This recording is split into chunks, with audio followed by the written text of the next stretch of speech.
Hello, everyone. I'm your host, Dave Annable. Welcome to the Pros Talk again.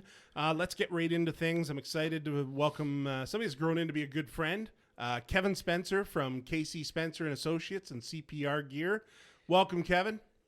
How's it going today? Going good, man. I'm Good. glad you joined us. I'm looking forward to this. And, like I say, this podcast is all about people learning more about the person behind the business and then what services secondary. It's kind of reversing the roles. So, who is Kevin Spencer, the man behind CPR Gear and KC Spencer? And that's the question we start with. That's it. Wow. Okay. We're going deep. Yeah. Nope. So I don't know. I'm a lifelong resident of Leeds Grenville. Spent a few years east of here, but for the most part, like helping community and just enjoying life. That's the big thing. I love how modest you always are, because let's go further. So let's do a quick fact check then, because I've known you now for a couple years. Like I said, become pretty good friends, and I think we can. We're not finishing each other's sentence yet, but we're close. So, former firefighter. Yes. Well, that's a big deal. Yeah, community. Hi, I run a safety business, by the way, as a firefighter. Yeah. So that's big there. Yep. Let's say a small college football fan. Yeah. No, I'm a pretty big college football fan. Yeah. Roll Tide. I was gonna say. I know there's a few friends of yours that you want to just put a little poke out. Oh there. yeah, that was the poke. Yeah, that was the poke. So no, and then both you and I can attest to this. Pretty big family man. I enjoy family. I enjoy friends. Making sure that again, just getting together and having a few drinks and enjoying life. That's I was the just big thinking thing. that. I was like, I know you and I can say the same. Cold beer and warm fires, or camping. Oh, for sure. Yeah. For sure. So that's Kevin from Yep. from an outside view. Yep. Welcome to yourself. You didn't know that. Yeah. I guess so. I guess that's a way to look at it. All right, so that gives us a little bit of a nutshell about the man behind the companies, Kevin Spencer. Tell us a little bit about KC Spencer and Associates. So KC Spencer and Associates has been we've been doing business for over 25 years. We first aid training started off whenever I was living in South Dundas and the Morseburg area. Nobody wanted to come to Morseburg to do first aid training. I mean, it was. I got family there. I can understand that. Well, no offense to Morseburg, but it's small when you're trying to launch a company. I love it. I mean, it's a beautiful little spot, and people wouldn't come up from Cornwall or down from Brockville or in from Ottawa to do any training. So it was a perfect opportunity for me.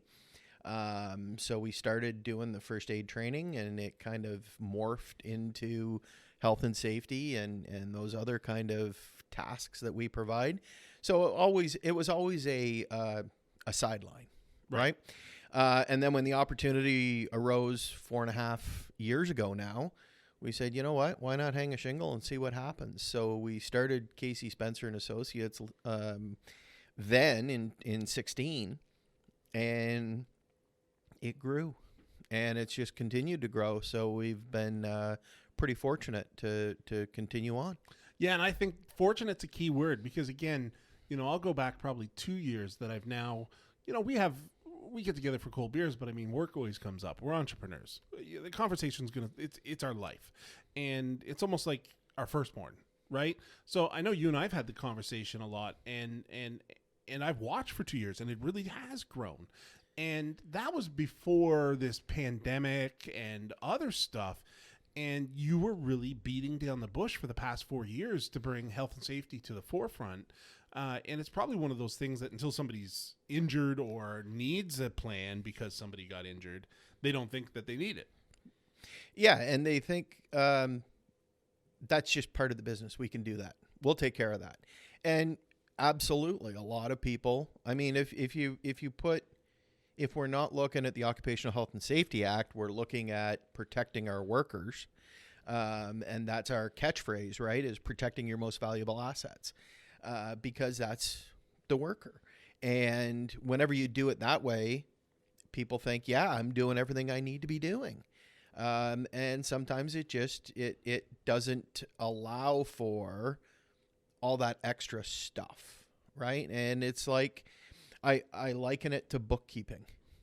We all love to run a business and we all love the business that we're in, but it's some of that ancillary tasks that need to be performed that sometimes get off to the side. And it doesn't take very long to get off to the side to get put behind the 8 ball. So. Plus, I think with more and more today, again, I think we'll bring it up a few times with you, is this new education of the pandemic and guidelines and inspector authorities coming into your business and workplace inspections and everything else.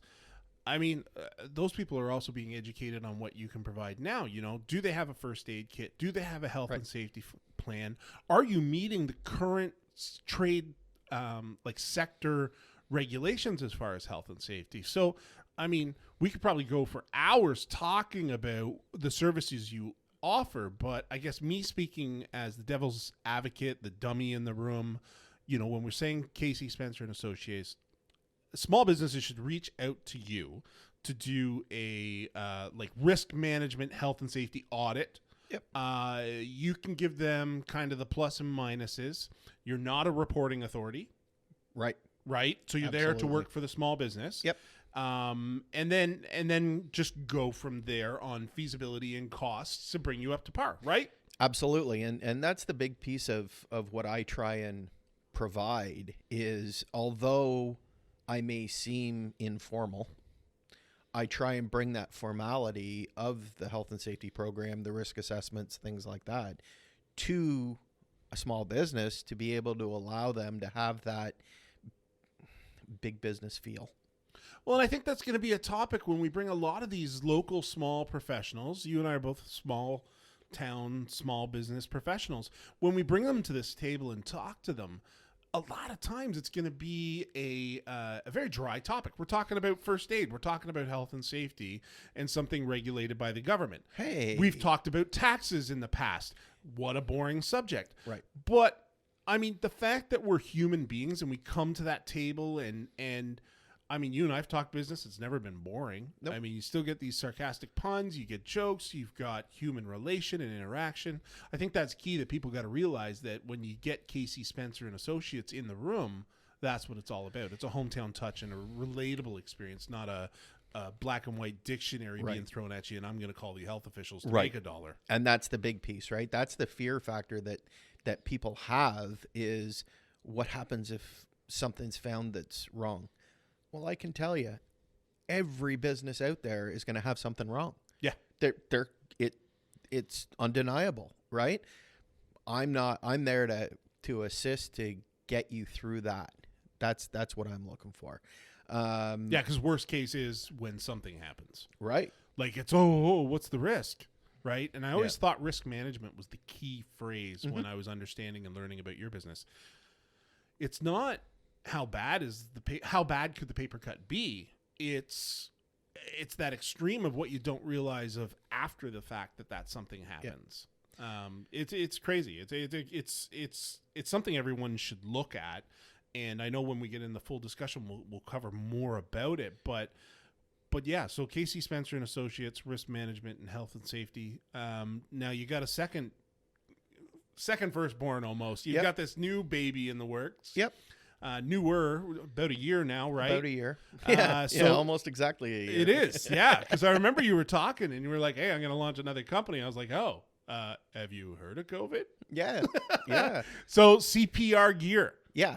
So still health and safety. Still health and safety. We got CPR in the words, so it's got to be. So what's CPR gear, man? So whenever I started Casey Spencer and Associates, had a conversation with Sherry, my wife, and it was, we are a service provider. We will always be a service provider, a trainer. That's what we do. I will not get into retail. And then COVID hit. Hey, Dave, I want to open retail. Yeah. So the only way that we could operate during COVID was to be able to sell stuff. And we were still learning every day on what we do and how we do it.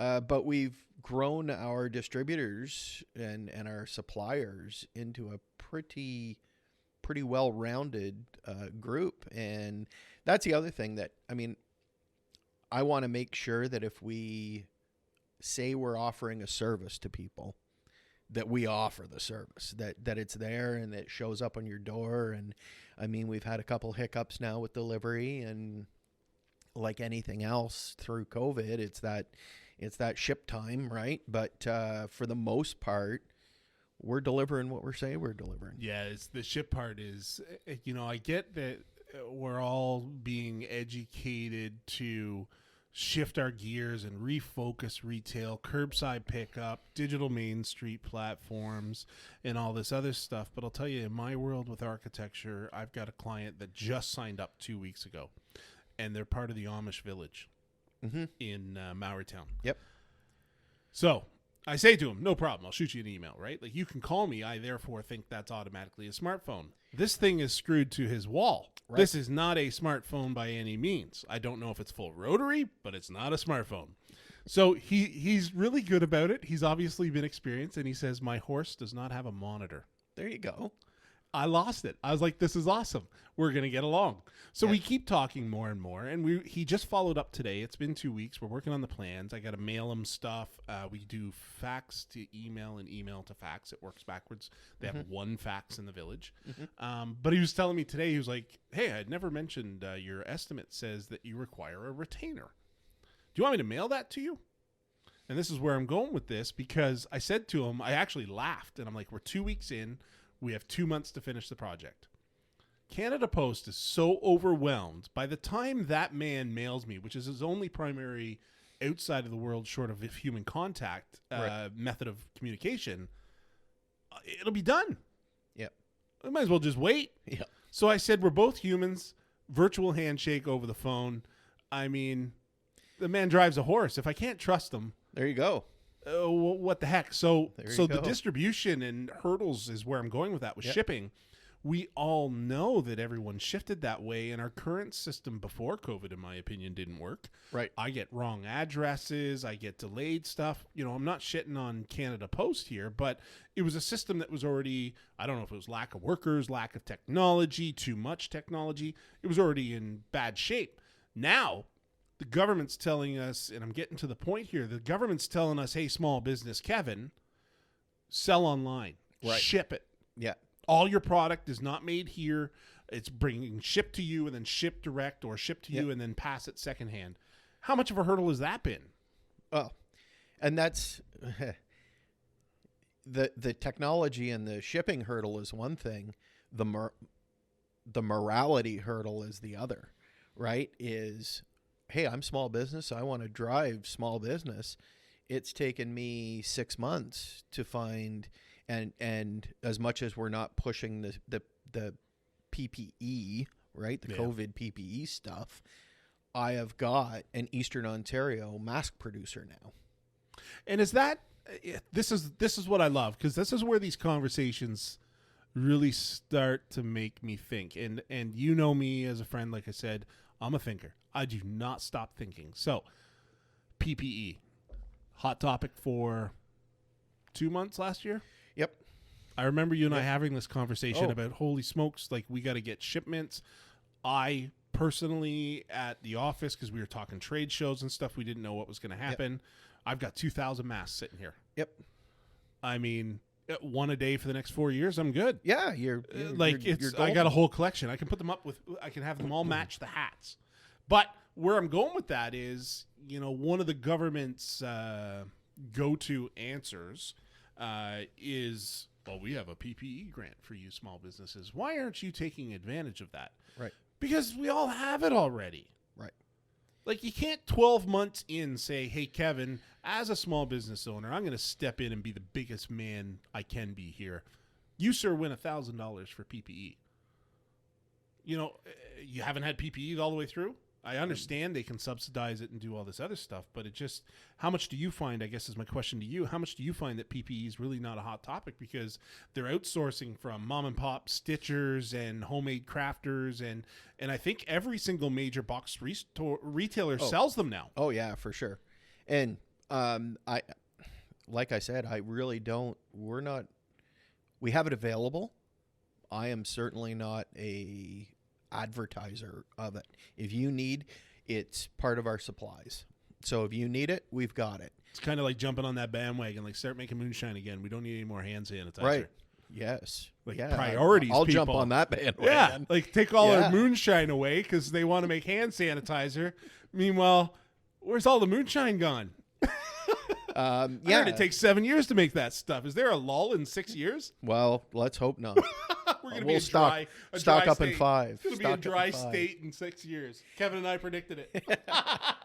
So, yeah, I mean, those are the kinds of things. We don't know what tomorrow, we don't know what today is going to bring. No. Right? So what we have is we need to be able to supply what we can supply when we can supply it. Yeah, and I've seen it. You've got a huge catalog of stuff. So when you're doing a new business like this and you're getting into retail, you're shifting gears, pretty new entrepreneur. I know, that's got to be a huge factor when you're going through it. I know we have talks about it and mentoring about it every day because you don't want to make the wrong mistake. But you've got this giant catalog. I've seen it. It's crazy. You're not going to service that whole thing. What we want today. Right. What we want to be able to do is provide people with flexibility. Yeah. Our focus is health and safety supplies, first aid, defibrillators. We've moved a little bit into facilities management because the cleaning supplies kind of link up with that, right? So we've moved into that. But for the most part, if you need it, we got it. And that's what we're looking for is you're absolutely right.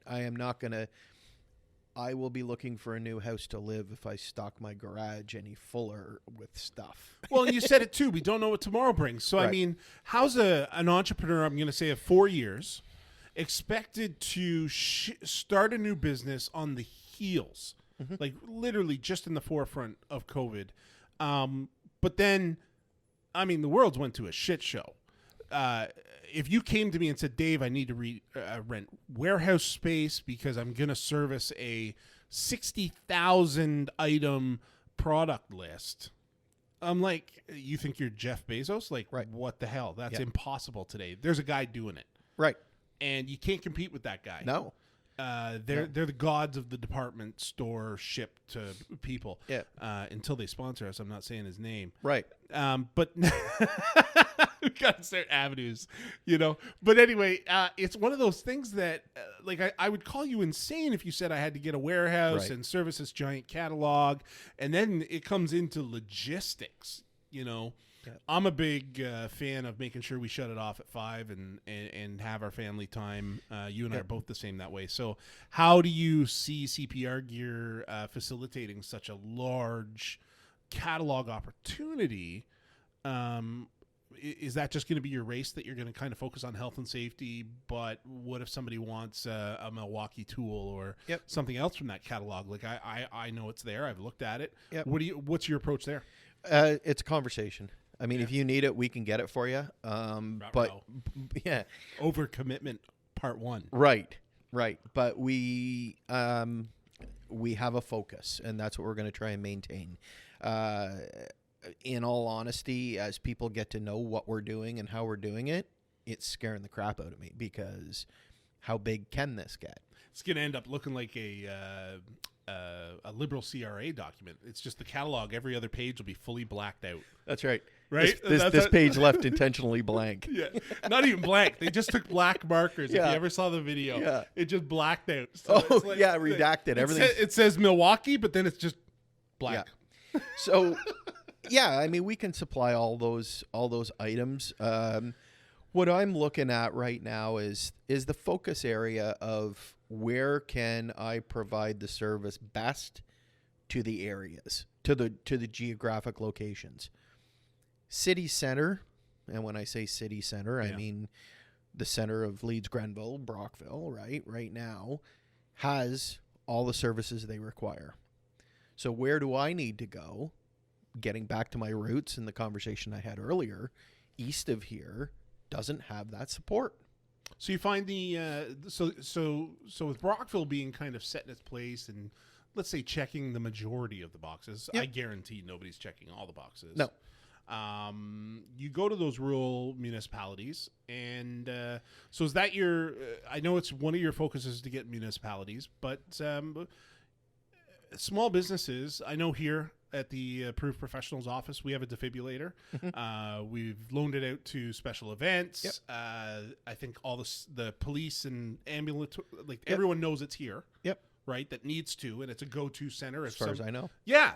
No, I remember when we were setting up, and I was like, "Oh, that's cool." So, like, if somebody gets for whatever you need to check somebody and use a defibrillator, I take it a heart respiratory thing. Yeah, I'm not a doctor. Yeah, I just think that's it's not cool. hard to tell. Yeah, I mean, Kevin wouldn't sign the waiver. I wanted to do a test pilot of the defib here. No, he not wouldn't do happening. it. But the police could show up. Yep. Or the volunteer fire, whatever. Whoever. Yep. And they know it's here. Yes. And, well, hopefully know it's here. Right. You know, otherwise Dave's running out with it. Yeah. Yeah. Like, I got it, guys. I'm coming. Yeah. Clear. Yeah. So, I mean, and that's the thing. And I mean, Manitoba 4 or 5 years ago, when every public building has to have this. It's no different than a fire extinguisher. It's no different than smoke detectors. It saves lives. Well, right? we said it earlier. It's like health and safety is one of those things that people just seem to think they can overlook until, like, God help me if it was one of my relatives that were 500 feet away, or I'm not running 500 feet. Yeah. 100 feet away. I'd have to give myself 3 jolts on the way. You got 3 minutes. Yeah, I got 3 minutes. Time. But you know what I mean? Like, if it was one of my family members, I'd be like, why isn't this landlord got a defibrillator in this building? But to do it proactively and me say, you approached me and say, hey, as the Approved Professionals, you should have a defibrillator on site. There's none in a certain region within your area. Right. I think the next one's the Memorial Center. Well, the police station has one. Does it? Yeah, and the college has one. Oh, so we've got a few in a decent area, but I mean, it's the knowledge. It took nothing to have one here. It's the technology to be able to know where that is.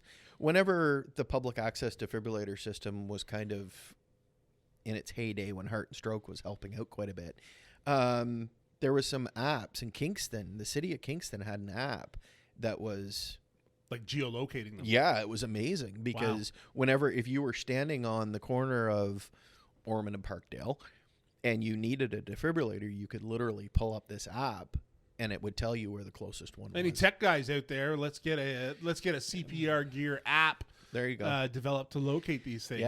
Yeah, and I'm one supplier, right? Yeah. And that's the challenge is, even though there's competition out there, it's small business, right? It's enterprise. So we need to be able to come together for some things and say, this is where it's at, and help people. How much mentality is that in your business then? Because I know every business is different with the, we're in this together. Yeah. Do you find now that you're 4 years, 5 years deep into health and safety that is there much like, we're not bad talking anyone? Is there much respect and work together? You know, is somebody saying, "Hey, Kevin dropped a defibrillator at that Approved Professionals office. I want to put one next door just because it's mine," or is it a little less intense? It's much less intense because health and safety is the key, right? Yeah. So from a health and safety perspective, I work with several companies. I like to call it co-opetition. Because that's a good term. Let's face it. Whenever we go into health and safety, there is so many different realms of health and safety. There's engineering, there's technical, there's interpersonal interaction, there's training. All those different pieces of the puzzle. Nobody can be perfect at all of them. When you first joined the group, Casey Spencer and Associates, you came in as a starter company, entry into the program for mentorship and everything else. And I remember, I believe we're at the CJ's Dining Hall for the first meeting, and I was like, what's Casey Spencer? You told me to sit down because we need a few hours. That's it. And that's what you just said. You're like, health and safety. I mean, this is a broad spectrum. It is. It can be. Well, it can be, but I mean, I guess too is all the onus is going to be on you to keep focused in servicing what you're servicing. So that's cool. So in a nutshell, then, both brands, you're happy, you're fine tuning them. People can get a hold of you to do those audits with Casey Spencer, and get them some health plans there. But then with CPR gear, if anyone's looking for anything to do with health and safety in the broader spectrum, reach out, make sure it's something you can service, make sure it's something you can get them. Yep. Yeah, absolutely. Like we, if I had to pigeonhole it, any health and safety gear, PPE from a health and safety perspective, but also from a COVID perspective, we are a Philips defibrillator distributor. Congrats. Yeah. Because that's a big deal. Yes, it is. Yeah. But we service all makes and brands. And that's the big thing that people, in a lot of cases, what happens is we've got companies coming into the area and selling defibrillators because every building needs one. But where are they in 2 years whenever they need new batteries or new electrodes or whatever it is? And probably even more so, again, going back to the COVID thing, I've heard that there's some serviceability issues with, let's call it building maintenance. Okay, because I don't want to get specific because there's only one big player in this space and it'll come out. So building maintenance, but those people are serviced out of Toronto. Yes. So normally a fleet of vehicles leave Toronto to go service this mandatory maintenance item within large buildings. Yep.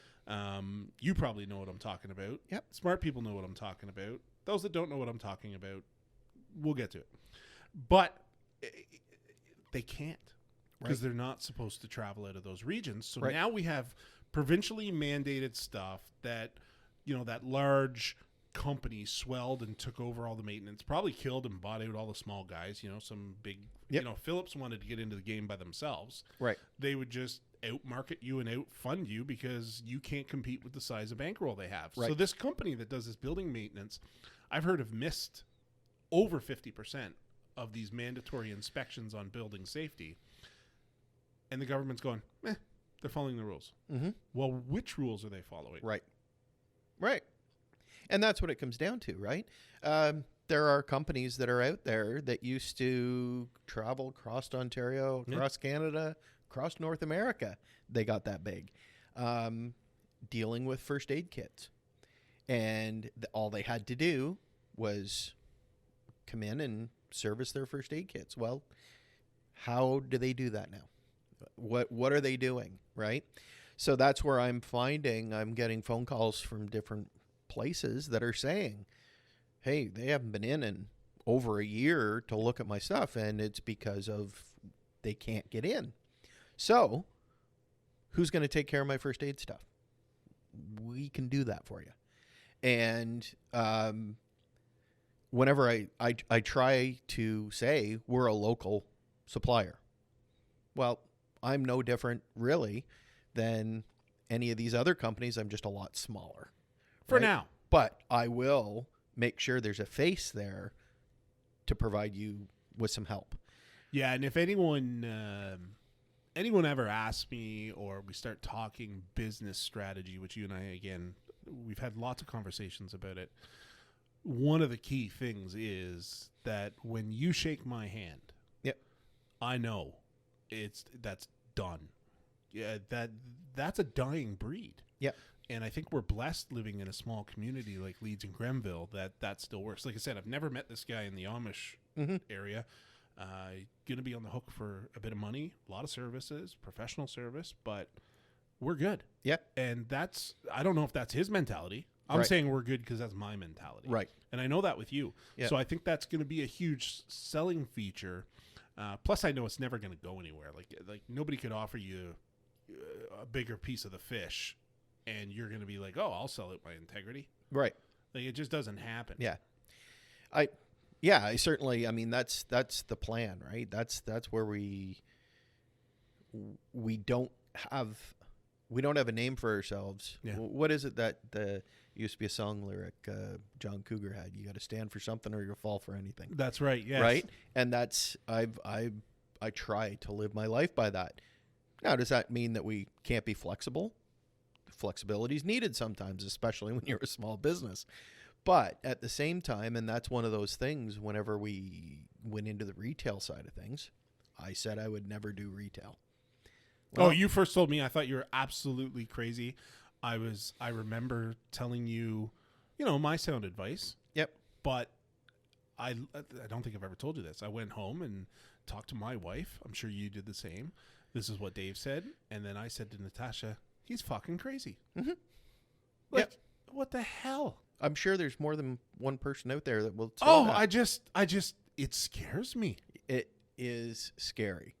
I watch Shark Tank, Dragon's Den, all these things. I'm very in tune with adapting to new business. I love small business. I get excited talking about small business. That's why I'm doing this podcast, because I love small business. Every single one of them on all those shows and all those things is retail is the cash whore of death. It is. It is. And when you first, it was like a Bible when you dropped that catalog down. I was like, what? Yeah. Like, I've seen your garage. Yeah. Can't even fit a vehicle in it. No. Yeah. No. You're welcome, Sherry. He needs to clean his garage. Yeah. We're working on it. Kevin says he agrees. No. Wait a minute. Wait a minute. They'll make that sound like he just nodded. Yeah. Yeah, exactly. But no, it's one of those things that it's just, as a small business owner, does it, and I don't want to say it stresses you, but does that not stress you when you go from something that's, Casey Spencer and Associates is a professional service. Yes. It's a, probably same as me. It would be a skilled trades professional. Yep. Right? People pay me for my experience, not my time. I could razz you. The nice part is that we're friends, and I'm like, people pay me for my. I thought you were gonna say for like my intelligence. No, I wouldn't ever use that. Neither of us could do that. No. But anyway, so you do that, and what I'm saying is, you got a skilled trade professional, right? Like, when we talk, I don't even know half the crap you talk to me about with the health and safety, and I'm learning every day, every time we talk. But then CPR gear is a whole new beast, and it's a retail play where now logistics, shipping, like, this is stuff that keeps people up at night, and they have these super intelligent university guys that know how far this truck can go and where it needs to stop on the way. Yeah. Does that make you nervous? Always. Yeah. Absolutely. The only reason we got into retail was because it was a need. Yeah. There wasn't somebody there to be able to provide that to people. Yeah, and I can relate, man. Like, it's crazy. All these small towns people overlook. I talk to, especially now with COVID and the employment sector being so hardcore, I'm on that bandwagon now that people aren't realizing that there was college courses, but nobody's going to hire somebody that graduated this year, in my opinion. That's my... Mm-hmm. I'll say it on the air. I don't care. That's my personal opinion. Mm-hmm. I've been contacted about co-op students. Do you want somebody that has went to 30% of the year designing your home? Right. Like, structurally designing your home. They know 30% of what they should have. Right. So with that employment shortage, I think we're going to see a trend where Ottawa and Toronto jobs are going to become even more important because the bigger pays there. And places like Brockville, Prescott, Mooresburg, we've mentioned, Eastern Ontario, maybe even into Kingston. Yep. They've got Queens, so probably not them so much. But there's going to be no competitors here for you. And nobody's servicing it because they're like, why would I service Mooresburg? Right. They're used to paying, and I'm just using random numbers. They're going to pay $10 for a first aid kit. I can go to Toronto or Ottawa, and I can sell those for $15. Right. As a business guy, I'm going to tell you go sell Ottawa and Toronto all day. Right. But what I've learned in my 20 years of small business is you're going to sell more here for $10. And I call it the Walmart philosophy a lot because they're not going to sell the stuff. Yeah, but they're not going to sell the stuff that doesn't sell. Right. They don't want the stuff that sells 10 times. Right. They want the stuff that sells 100 times on a 10 multiple. Right. Yeah. And they're amazing at it. Yep. They're as much as they're a frowned upon non-small business, they still employ local people. We have local managers. I have friends that work there, and I hear the stories, but they're really good at what they do. Very good at what they do. Yeah, like it's definitely like just giving it some thought. That's what you almost want to do, but you want to do it in the places they won't. Right. There's never going to be a Walmart in Mooresburg. No. There's going to be a CPR gear. Right. or CPR gear will be there. That's what I mean. Yeah. Like it is there Yeah. now. Right. So that's pretty cool. I think that, like, even just talking me mentally, I was working my way through, like, I still want to, like, reach out and slap you for going into retail. But now, maybe COVID's going to help. Well, and it all goes back to not necessarily retail. It's the ability to be flexible. Right? And that's what it's all about. Says two fat guys sitting around a table, right? Hey. Yeah, we're flexible, folks. That's right. I mean, We're there in theory. 19 years in industry. I spent 19 years in manufacturing, right? Yeah. The company that I worked for was amazing They're logistics god. and they were amazing at what we do today is not what we're going to do tomorrow. Yeah. No, they were. And that was the philosophy that they had. And the thing that stuck in my mind, and it's always stuck in my mind, changes the status quo. Yeah. Right? So when people come forward now and they look at things, my mind is automatically going to, what are we going to do next? Yeah. Right? And you do that. I can attest to that. You come here and it's literally, you look like it looks like your wife died. Yeah. And it's no. You just been rattling in that cage for a couple days or hours, and you just need to verbalize it. Yep. And we have one of our little Tim Hortons Yep. sit-down power sessions. Yep. And we never decide anything. Nope. But you've worked out some of that clarity and some of those bugs and are open to change. Yep. But you could just leave saying I was right. Well, Like you yeah. were right. I needed to vocalize all that to Yep. somebody else. And whether it's me, Ange, or Nat, whoever's here, we're always open to that with our members. And you leave looking better. Yep. But it doesn't mean anything that was said changed anything you thought. Right. Absolutely. It's just being able to get it out and be able to kind of not necessarily unpacking the baggage, just moving the luggage around a little. Yeah, and it's one of those things that, like, I think I've told you before, I've told other people about you, is you're a coachable entrepreneur. Yeah. And some people aren't. Right. Some people are not entrepreneurs. Right. No sleep, Yep. stress over money, ever-changing world, dictated to as far as what you can and can't do and when, but freedom. Yep. Yep. Well, and I mean, it goes back to, not only goes back to the experience of the manufacturing, right? Yeah. And the conditioning that helped me with. My health history, Yeah. right? The whole thing behind that is there's stuff that's in my background that allows me to say, hey, why not?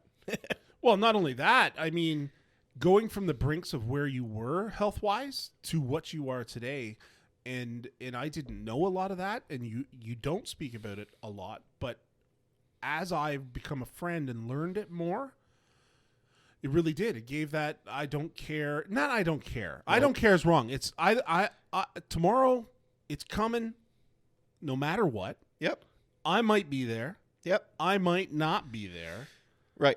So let's have a beer. Right. Or let's finish this deck that we're building, or I'm going to go help this friend, or Yep. or I'm going to service this client, or I haven't been to that client in a while. I'm going to go check on how he's doing.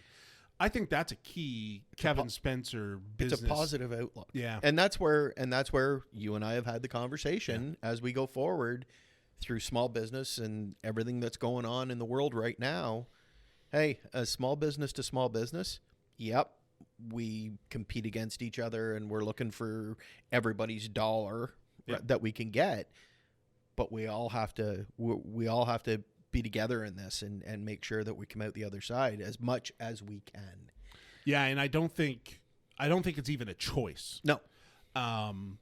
As much as we all feel a lot that we're being controlled, and I use the word controlled a lot when I talk on this topic.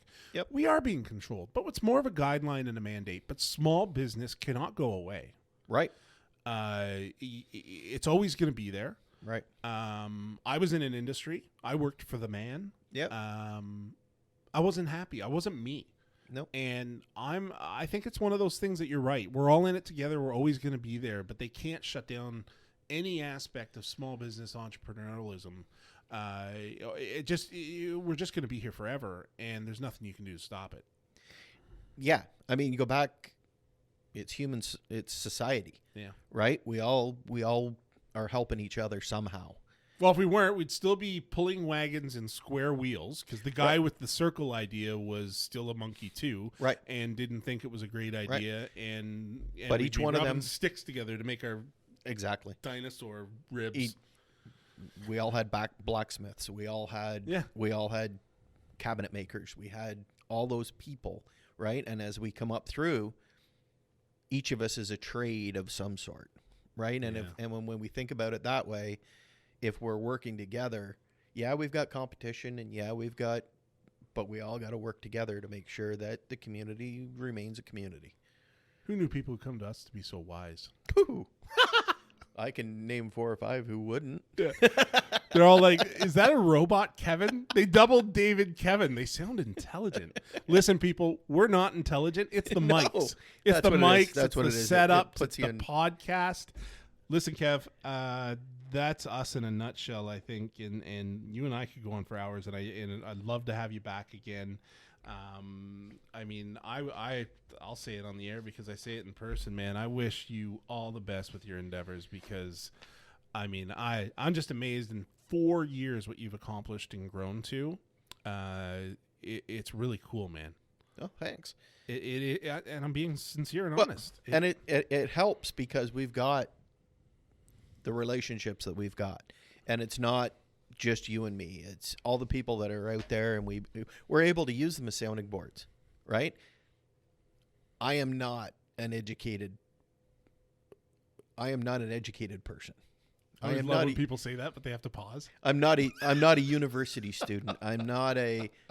But every time I talk to somebody, I try and learn something. Yeah. Right? And it's that's how we get to the next level. My dad was a plumber. Right. And a successful plumber for this area. Yep. And actually, I'll go one further. He got in with Mr. Rooter franchise, this is a big outfit. He flew to Dallas. Yep. But anyway, every time he went into somebody's professional office and they started that whole, I'm an intelligent talk, or changed their demeanor from the regular Joe Blows, 2 guys talking, he used to always point to the wall and say, "Is that the certificate that came with the frame?" Right. Right.